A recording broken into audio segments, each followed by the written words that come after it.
Hello' friends, স্মৃতি নাজৰী অন্য এটা ভিডিঅ'লৈ আপোনালোক সকলোকে স্বাগতম জনাইছোঁ। আৰু আজি ভিডিঅ'টি আৰম্ভ কৰিছোঁ।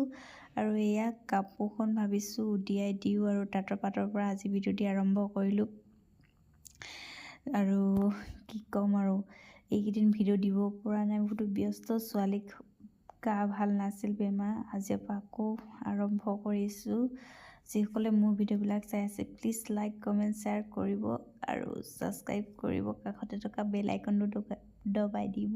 আৰু আজি ভিডিঅ'টি ইয়াৰ পৰা আৰম্ভ কৰোঁ। ব্লগ ভিডিঅ'টি আৰম্ভ। ঘৰত যদি হাঁহ কুকুৰা থাকে, চোতালখন ভৰি থাকে, এনেই চাই ভাল লাগে। আজি মোৰ এই ৰাজাহালৰ পোৱালি ওলালে, দেখিছেনে? ইমান ধুনীয়া ধুনীয়া। 7টা দিছিলোঁ, গোটেই 7টাই ওলালে। ঘৰতে ইমান জাতিলাও লাগি আছে নহয়, খাবলৈ মনেই নাযায়। ভাবিছোঁ আজি জাতিলাও এসাঁজ বনাওঁ। ইমান দীঘল জাতিলাওটো ছিগি আনি জাতিলাওখিনি কুকাৰতে বইল কৰিম আৰু আজি বইল চব্জি খাম, সেইকাৰণে কুকাৰতে বহাই দিছোঁ। জাতিলাওখিনি অলপ গাপ দিম, তাৰ পৰা জাতিলাওখিনি নিমখ দি দিম। নিমখ দি পিনে পানী অলপ দি বইল কৰি দিম। বইল কৰি খাম, বইল শাকেনো চবেই খাই জানেই। আৰু বিলাহী বিচাৰি যাওঁ বাৰীলৈ, বিলাহী নাই। বিলাহী গছৰ একো অৱস্থাই নাই। ভাজি বনাবলৈ কাৰণে অলপ কোমভিন আনিলে, আৰু কোমভিনৰ লগত কি বনাম, ঢেকীয়া চব্জি বনাম। ঢেকীয়া তুলি আনি থৈছোঁ আৰু ঢেকীয়া চব্জি কোমভিনে ভাজি। এয়া তেল গৰম হৈ আছে আৰু মই নহৰু পাতখিনি কাটি ল'ম। নহৰু পাতখিনি বেলেগ মছলা নিদিওঁ, নহৰু পাতেহে দি বনাম। আৰু ইয়াত তেল গৰম হৈ আছে, চৌত এই নহৰু পাতখিনি অলপ দি ল'ম। আৰু নহৰু পাতখিনি এনেকৈ দি লোৱাৰ পাছত ইয়াত হালধি, নিমখ, যিহেতু পাত শাক বনাম, পাত শাক বনালে তেলতে সকলো বস্তু দি ল'লে তেতিয়া পাত চব্জিখিনি ধুনীয়াকৈ মিহি হৈ যায়, যিহেতু ভাজি বনাম।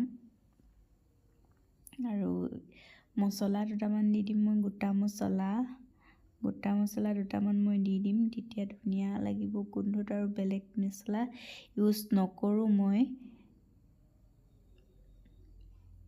আৰু এতিয়া চব্জিখিনি ধুনীয়াকৈ সিজি ল'বলৈ দিব লাগিব। আৰু এইখিনি ধুনীয়াকৈ মিক্স কৰি সিজাই লৈ মেলি বেলেগ কামত যাব লাগিব আৰু দেই। এতিয়া মই মাংসখিনি দি দিম। গাহৰি কোমভিন। ঘৰত গাহৰি আছে, কিন্তু তথাপিতো বহুত দিনত খাবলৈ মন গ'ল কাৰণে অলপ লৈ আহিলোঁ ৰাতিপুৱা। এতিয়া এইখিনি ধুনীয়াকৈ সিজিবলৈ দিম, ঢাকন মাৰি। তাৰ অলপ পাছত সিজাই মেলি ভাবিছোঁ চব্জিখিনি সিজে মানে মই অলপ কাপোৰখনত লাগোঁ, কাৰণ অকলীয়া মানুহ এটা কামতে ধৰি থাকিলে নহয়। সেইকাৰণে মই কাপোৰখনত হিৰক চিৰক বান্ধি আজৰি হ'লোঁ। ফুলটো এতিয়া ফুলৰ কাঠিখিনি মাৰিব লাগে। এতিয়া কাষৰিটো বাচি আছোঁ,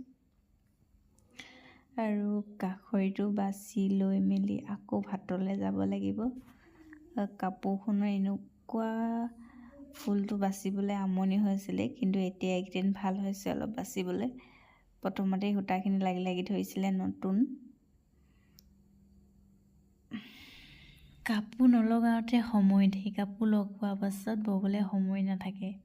আৰু কাপোৰ লগোৱাৰ পাছত মানে সময় নাই বুলি ক'বও নোৱাৰি, কাৰণ কাপোৰ লগাবলৈ নিদিয়ে। মই নিজৰ মনৰ ইচ্ছামতে লগাইছোঁ, সেইকাৰণে একো কাম নকৰোঁ বুলিও ক'ব নোৱাৰোঁ, কাপোৰখনতো লাগি থাকিব নোৱাৰোঁ। সেইকাৰণে কাম উলিয়াই যেতিয়া সময় পাওঁ তেতিয়া বওঁ। আৰু বহুত দিন লাগিব চাগে কাপোৰখন ব'বলৈ, নাজানো আৰু কিমান দিন লাগে। এনেকৈ আৰম্ভ কৰোঁ কামৰ মাজে মাজে।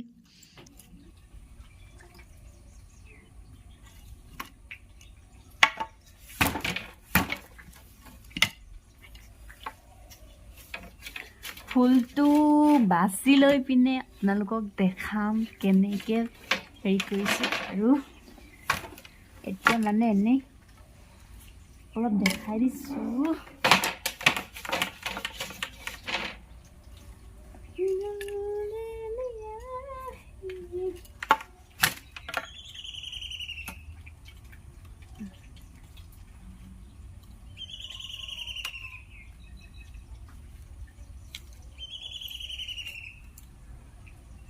ফুল বাচি থকাৰ কাৰণে মাৰিব পৰা নাই।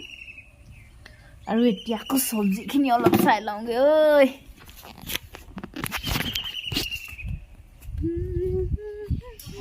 এতিয়া ৰাতিপুৱা এনেকৈ খাই লওঁ আৰু ভাতটো হেল্ল' ফ্ৰেণ্ডছ এতিয়া কেইটা বাজিলে মইনা চাই দিম